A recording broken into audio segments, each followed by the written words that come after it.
Bonjour à toutes et à tous, soyez les bienvenus et merci de votre attention. Au sommaire de cette nouvelle édition de Géopolitis. Peut-on négocier avec une organisation terroriste sans se compromettre? Que peut faire un médiateur sans être libre de rencontrer les différentes parties tenant compte des listes d'organisations interdites? Certains gouvernements essaient de contourner le problème en faisant appel à des privés ou à des États comme le Qatar, bien décidés à s'illustrer dans ce domaine. On la croyait acquise en Europe, la paix a volé en éclats. Dès le début de l'agression russe en février 2022, le président ukrainien Volodymyr Zelensky l'affirmait lui-même, seule la diplomatie mettra fin à la guerre. Mais comment entamer un dialogue et avec quels acteurs ? En parcourant l'histoire, les massacres en Bosnie-Herzégovine et au Rwanda ont constitué une étape majeure dans la réflexion sur les limites morales de la médiation face aux crimes contre l'humanité ou au génocide. Dans ce sillage, le développement de la justice pénale internationale a elle-même remodelé les espaces de négociation. Comment dégager des compromis entre agresseurs et agressés sans perdre son âme? Où placer le curseur pour décider du moindre mal tout en évitant d'être manipulé? Les questions et les dilemmes sont très nombreux. C'est une zone grise dans laquelle les médiateurs tentent de cheminer, un brouillard dense qu'il s'agit de traverser à la recherche de la paix dans un monde multipolaire et marqué par la dérégulation de la force. Négocier avec le diable, c'est le titre de l'ouvrage dont nous allons parler. Son auteur, Pierre Azan, médiateur et ex-journaliste, est avec nous. Avant la discussion, revenons en images sur les récentes tentatives de négociation avec le Hamas ou encore avec les talibans. Elsa Anguinolfi.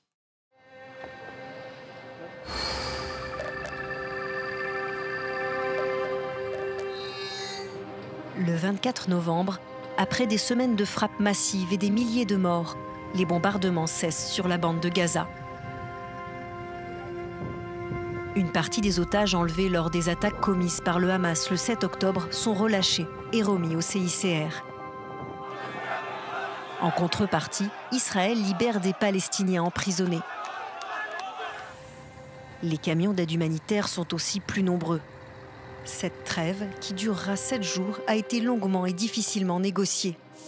Plusieurs pays sont intervenus, les États-Unis, alliés d'Israël, l'Égypte, seul autre pays frontalier de Gaza, et surtout le Qatar, qui accueille sur son territoire des représentants de la branche politique du Hamas.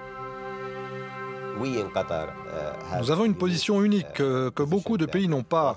Depuis que les États-Unis nous ont demandé d'ouvrir un canal de communication avec le Hamas, nous avons une relation de travail avec eux. Les États-Unis, Israël et l'Union européenne refusent tout dialogue direct avec le Hamas, qu'ils ont classé parmi les organisations terroristes.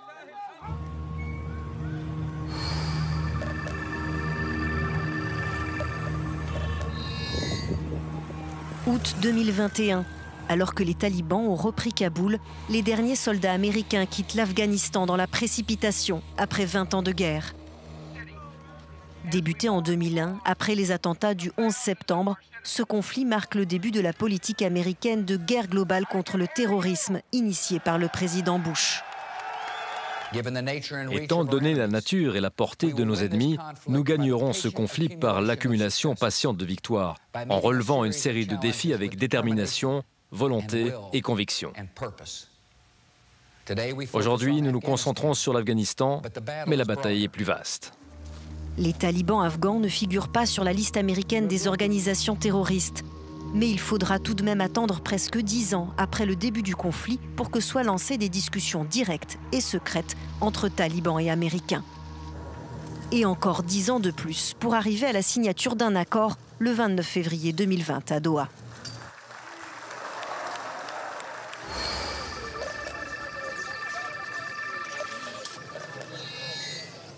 Dans cet hôpital de Gao, au Mali, les rescapés de l'attaque d'un bateau sur le fleuve Niger ont échappé de peu à la mort. Le bateau s'est brusquement arrêté car le moteur avait été endommagé par une bombe. Et c'est là qu'ils ont commencé à tirer sur nous. Et les gens ont commencé à se jeter dans l'eau, y compris ceux qui ne savent pas nager. Une attaque terroriste perpétrée selon le gouvernement malien par le groupe de soutien à l'islam et aux musulmans, affilié à Al-Qaïda. Plus d'1 an après le départ des troupes françaises et alors que les casques bleus de la mission de l'ONU quittent aussi le territoire, les forces maliennes et plusieurs groupes armés se disputent le contrôle du nord du pays.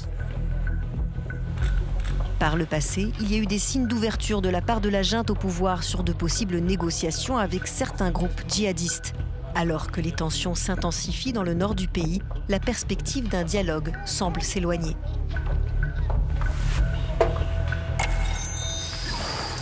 Pierre Azan, bonjour. Bonjour.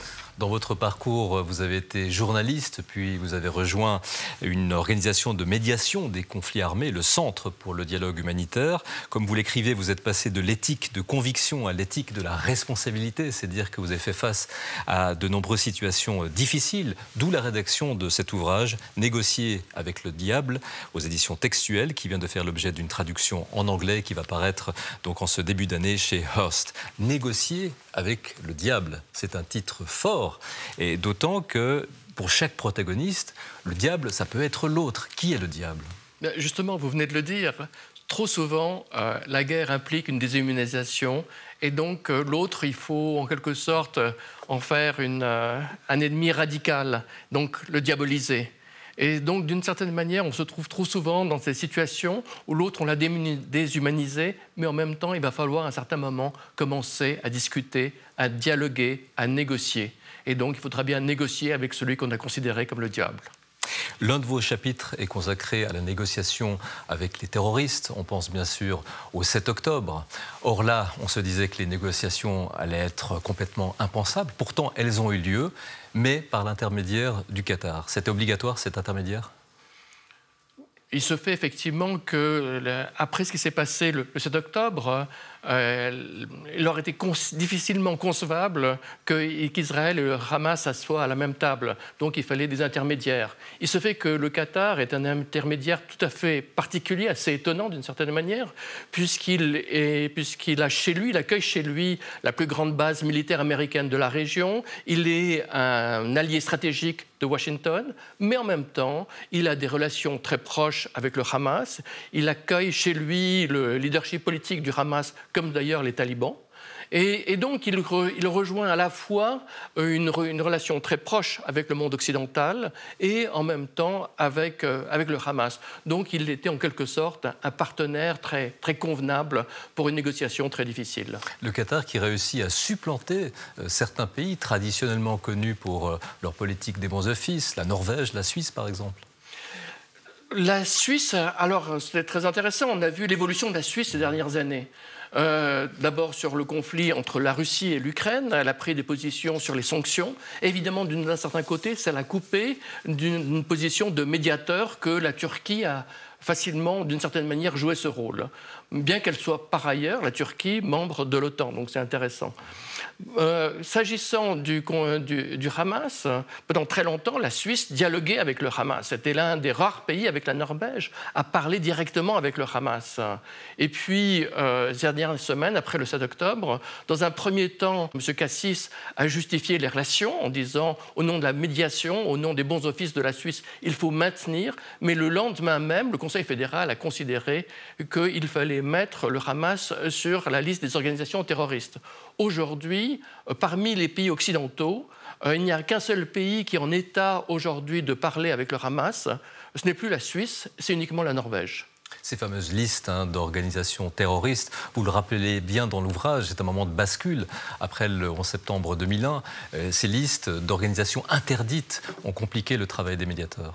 Oui, complètement. Donc on est dans une période qui est complètement transformée avec l'adoption de la résolution 1373 quelques jours après les attentats du 11 septembre. Du coup, les Nations Unies commencent à faire des listes, les pays européens aussi, etc., etc. Et donc, il y a un certain nombre d'organisations, de groupes armés qui deviennent totalement proscrits. Et donc, les pays occidentaux vont se trouver dans une situation très compliquée. D'un certain côté, excusez-moi, ils veulent les abattre militairement, mais de l'autre côté, ils n'y arrivent pas. Et donc, à un certain moment, lorsque l'échec militaire sera patent, sera évident, il va falloir néanmoins négocier.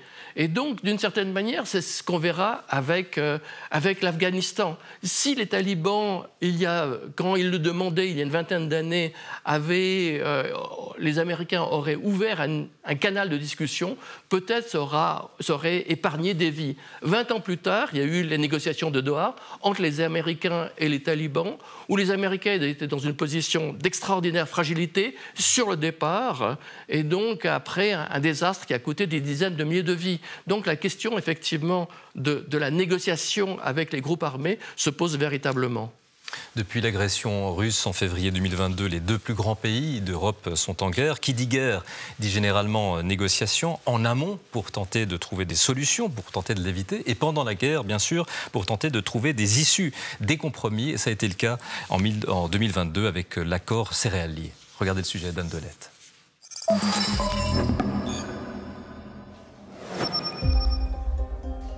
22 juillet 2022, signature d'un accord historique entre l'Ukraine et la Russie.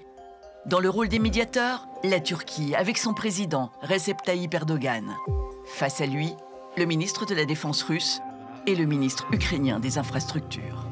Désormais, le blé ukrainien, bloqué par la Russie, pourra être exporté. Conclusion heureuse de semaines de négociations sous les auspices de l'ONU. C'est un accord pour le monde. Il soulagera les pays en voie de développement qui sont au bord de la faillite et les personnes les plus vulnérables au bord de la famine. Mais le lendemain, 2 missiles de croisière russes frappent le port d'Odessa. Pas de victimes, si ce n'est la confiance. Il ne s'est pas passé 24 heures avant que des entrepôts de grains, la ville d'Odessa et le port ne soient frappés. La Russie dément et un premier cargo prend le large, scruté par les yeux du monde entier. En tout, 33 millions de tonnes de céréales ukrainiennes seront exportées via des couloirs sécurisés, selon un protocole strict d'inspection des navires. Mais le 29 octobre 2022, un navire russe est attaqué. La Russie ressort de l'accord. L'Ukraine doit garantir qu'il n'y aura aucune menace pour les navires russes. La Turquie repart à l'offensive diplomatique. Malgré les efforts de son président, la Russie reste maître du corridor céréalier que Vladimir Poutine utilise comme moyen de pression pour souffler le chaud et le froid. Dans ce bras de fer, le Kremlin accuse désormais l'Union européenne de détourner le blé ukrainien à son profit et propose en échange le blé russe aux Africains. Nous sommes prêts à livrer, depuis la Russie, du blé aux pays africains les plus pauvres, gratuitement. Une proposition qui tombe quelques jours avant le sommet Russie-Afrique. Inquiets du nouveau retrait de la Russie, 49 pays africains ont fait le déplacement avec un message fort. Nous ne venons pas implorer des dons de céréales pour le continent africain. Ce conflit doit être résolu par la négociation et le dialogue. Déjà durement touchés par les changements climatiques, la survie de millions d'Africains dépend de la circulation des céréales en mer Noire. Pierre Azan, on vient d'entendre le président sud-africain, Volodymyr Zelensky, le disait lui-même au début de la guerre, seule la diplomatie mettra fin à la guerre. Dès qu'il y a guerre, il y a négociations, elles peuvent être de plusieurs natures. On le voit bien ici à travers ces négociations sur les exportations de céréales. Dans le fond, c'est la Russie qui tient le couteau par le manche. Oui, la Russie tient effectivement le couteau par le manche. Par 2 fois, elle a reconduit cet accord et puis elle a considéré que ça ne valait plus la peine. Et cet accord-là, d'une certaine manière, signifie aussi qu'on vit dans un monde totalement globalisé. Et ce qui était en cause ici, c'était effectivement de pouvoir nourrir des millions d'Africains qui vivaient aussi de l'exportation de ces céréales russes et ukrainiennes. Mais derrière ça aussi, il y a autre chose. Et cette autre chose, c'est le fait qu'on vit dans un monde extraordinairement volatile, extraordinairement fluide. Et on voit donc un accord très, très ponctuel qui ne résout rien, qui n'est pas du tout un processus de paix, mais qui a le mérite d'exister pendant un certain temps. Et donc on rentre aujourd'hui dans cette logique d'accords très, très parcellaires, très ponctuels, mais qui ne présagent absolument pas d'un processus de paix. Processus de paix, il y aura sans doute un jour, parce que le sang aura trop coulé et que les 2 parties auront convenu que finalement, ça ne valait plus la peine de continuer. Malheureusement, on n'est pas encore arrivé à ce moment-là. Justement, comment peut-on identifier ce temps de la négociation? À partir de quel moment on se dit, voilà, on peut se mettre à la table pour négocier et pour trouver une issue? Je crois qu'il faut distinguer plusieurs choses. De toute manière, il y a toujours des messages qui passent de manière totalement informelle, de manière confidentielle. Ça, c'est une première chose. Et puis, à un certain moment, il y a une sorte de réalisation des deux côtés que ça suffit, que finalement, il n'y aura pas une victoire militaire, que d'une certaine manière, on a échoué. Et que cette prise de conscience intervient finalement des deux côtés, alors sans doute de manière différente, de manière complexe, avec des tensions intérieures dans chaque camp. Parce qu'il y a un certain nombre, il y a les victimes et c'est difficile d'abandonner les victimes, c'est difficile d'abandonner les prisonniers, etc. Donc il y a énormément de facteurs qui interviennent.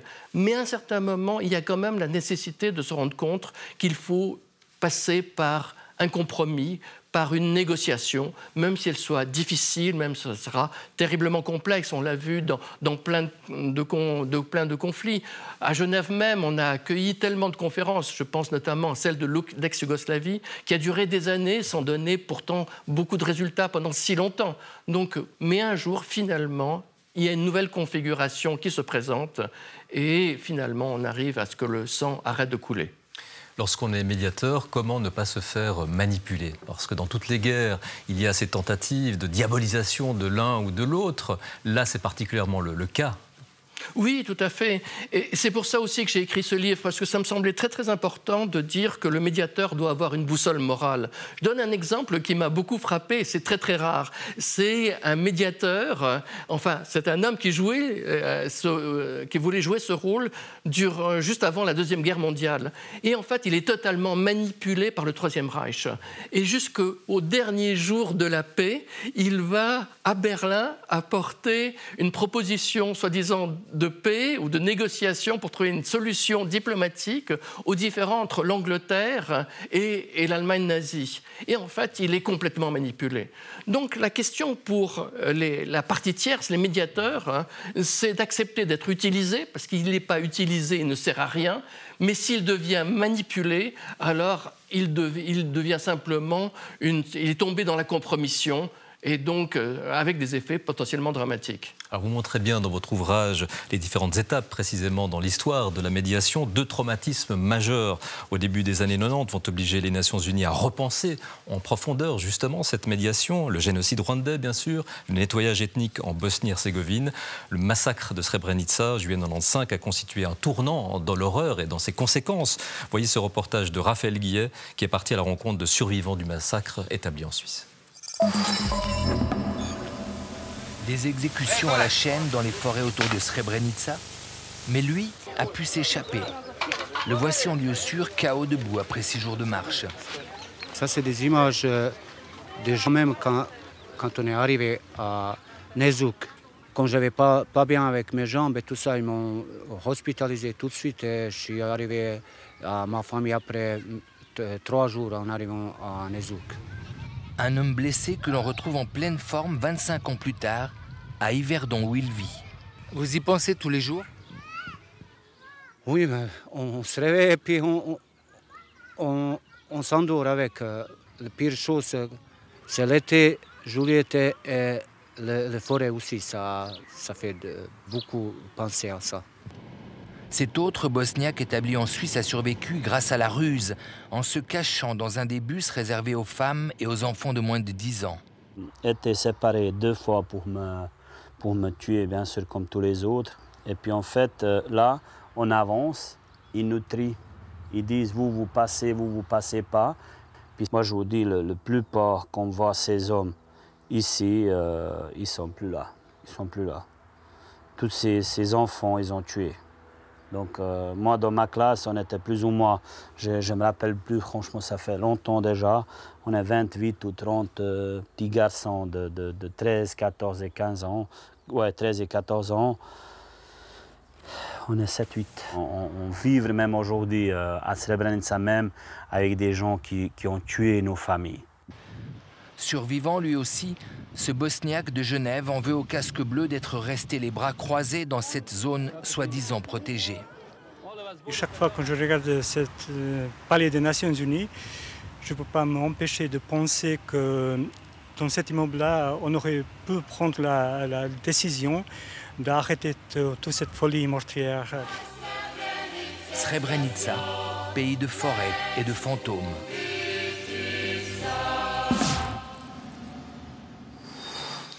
Pierre Azan, ce sont des images qui résonnent tout particulièrement en vous. Vous avez été à cette époque journaliste, vous avez couvert justement ces événements en ex-Yougoslavie. Et puis vous avez été témoin d'une sélection près de Mostar qui a été le déclencheur de toute une réflexion. Oui, pour moi, ça a été un moment terriblement dramatique d'une certaine manière. Il se fait effectivement que j'accompagnais le Comité international de la Croix-Rouge qui a reçu une instruction, c'était celle de libérer un tiers de 2000 prisonniers qui étaient dans un camp de détention dans des conditions absolument épouvantables. La plupart des prisonniers avaient perdu entre 20 et 30 kilos. Et donc, il fallait choisir un certain nombre de ces prisonniers. Et donc, c'est ce moment-là qui m'a aussi fait comprendre ce que c'est qu'une guerre civile. Parce que chacun, en fait, ça se passait dans la région de Mostar. Et aussi bien les gardiens que les prisonniers se connaissaient d'une certaine manière. Ils avaient souvent dans les mêmes écoles, ils avaient été dans les mêmes lieux. Et donc chacun savait qui avait la valeur, y compris la valeur des prisonniers. Et donc toute la question des échanges aussi se portait sur... le CICR voulait libérer en fait les plus faibles, les faire sortir pour les sauver finalement, et donc pensait que ceux qui étaient un peu mieux nourris ou qui avaient plus de résistance pouvaient encore rester dans ce camp, alors que la partie, disons, le chef de camp, lui, le négociateur, l'interlocuteur du CICR, lui voulait se débarrasser de ceux qu'il considérait qui n'avaient pas de valeur. Et donc, ce côté terriblement cynique m'a totalement à la fois effrayé, consterné, mais aussi fait comprendre qu'on est dans des situations parfois tragique, et où, effectivement, c'est pour ça que je parlais de l'éthique de la responsabilité, il est important de devoir faire des choix, même si c'est des choix qui sont des choix terriblement compliqués, éthiquement discutables, mais essayer de trouver la moins pire des solutions, au nom de quelque chose qui est la survie d'un maximum d'êtres humains. À la suite de Srebrenica, de ce massacre, les États-Unis sont intervenus et ils ont imposé la paix via les accords de Dayton. Et puis aussi, c'est l'apparition d'un nouvel espoir. C'est celui de la justice internationale, mais qui va aussi rebrasser les cartes en termes de médiation. Oui, enfin, si on veut être tout à fait exact dans la séquence temporelle, le tribunal pénal international pour l'ex-Yougoslavie est créé en 1993, c'est-à-dire 2 ans avant Srebrenica. Donc on se dit qu'effectivement que la justice internationale a un devoir, une capacité de prévention. Mais en réalité, c'est Srebrenica ce qui se passe, c'est-à-dire 8 à 10 000 morts, donc absolument l'opposé. Donc on voit à quel point la justice internationale est parfois faible, impuissante. En même temps, il y a un véritable espoir qui se développe, mais qui crée aussi une sorte de tension entre, d'un côté, la volonté de pouvoir sanctionner les auteurs des pires crimes, des pires exactions, et de l'autre côté, parfois, la nécessité, malgré tout, de devoir discuter avec certains de ces leaders parce qu'ils détiennent encore le pouvoir. Et donc, on arrive parfois à des situations très, très problématiques, comme les accords de Dayton, qui vont finalement, où Milosevic est invité, bien que plus tard il sera inculpé, y compris pour les crimes qu'il a commis bien avant 1995, parce qu'il est considéré comme partie de la solution. Et donc, les accords de Dayton mettront fin à la guerre des Balkans, en tout cas à cette guerre des Balkans, puisqu'il y aura une autre quelques années plus tard. Pierre Azan, dans ce monde complexe, multipolaire, avec la marginalisation des Nations Unies, avec des alliances volatiles, on se dit que le travail des médiateurs devient quasi impossible. Je crois qu'il n'a jamais été aussi essentiel dans un monde aussi fracturé, où effectivement, comme vous le dites, les Nations Unies n'ont joué un rôle marginal, où les défis sont tellement globaux. Il est absolument essentiel que les dialogues, les processus de dialogue, les processus de médiation continuent, parce que sinon, on aura de plus en plus de guerres. On voit bien aujourd'hui les défis qui se posent, les défis multiples, les changements climatiques, les nationalismes, les populismes, et tous ces facteurs de crispation. Donc la question du dialogue aujourd'hui est une question essentielle. Il faut recréer une sorte d'éthos collectif, de recréer une sécurité collective. Tout ça est infiniment compliqué. En attendant qu'on arrive à ce but, il faudra effectivement passer aussi par la médiation. Retrouver une éthique collective. Merci infiniment, Pierre Azan. Merci à vous. Je vous renvoie donc à l'ouvrage de Pierre Hazan, Négocier avec le diable, paru aux éditions Textuelles, dont la traduction en anglais va être publiée sous le titre Negotiating with the Devil. Autre livre à recommander, La médiation internationale entre guerre et paix, qui s'appuie sur plusieurs cas d'études. Il est signé Milena Dieckhoff, co-rédactrice en chef de la revue Négociation. Grand merci à vous de votre fidélité, que ce soit sur RTS 1, RTS 2, TV5 Monde ou sur notre chaîne YouTube. Rendez-vous la semaine prochaine pour une nouvelle édition de Géopolitis consacrée cette fois-ci à Taïwan. Très belle journée et portez-vous bien.